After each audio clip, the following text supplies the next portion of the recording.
Hello everyone, today we're gonna see how to send notification in Flutter.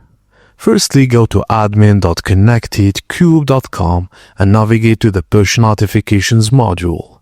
Open the Credentials tab. In the Apple Push Notification Service section, upload your P12 certificate file or P8 key, depending on what you created in Apple Developer Portal. Ensure the certificate matches the correct environment. Open your iOS Flutter project in Xcode, then open iOS/runner.xc workspace. Select the Runner project in the sidebar and go to Sign In and Capabilities tab. Click the Capability button and add push notification, then add background modes.